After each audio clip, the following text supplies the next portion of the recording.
Okay, so we were talking about ICE, we were talking about the immigration officials and the laziness that, in my mind, the laziness that they're exhibiting. They're not picking up criminals, people. If they were picking up criminals, they'd be picking them up in criminal places. Right.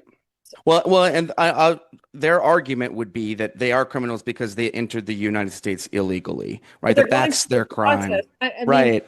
let's I be mean, yeah, hire a it's just felon, you hire a felon for your president. You don't get to talk to me about no. president. See, oh, thank you. Yes, that is the one thing that We're done. angers me to every argument I hear about it is they'll say law and order, and I'm like, we have a convicted felon as our president. You don't get to say that. Like, you don't get to You don't even claim that.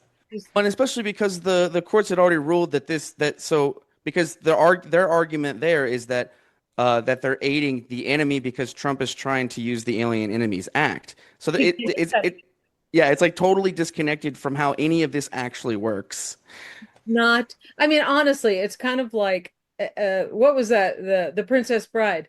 I don't think that would That means what you think it means. mean, right? Yes. One other thing I wanted to say earlier is, I mean, even with all that, I guess what I'm most frustrated about is the way that everything is just being escalated, right? If Trump had done it the way that even you and I have said, if he had gone through the due process part of the deportation, it would be much harder to argue against the deportations.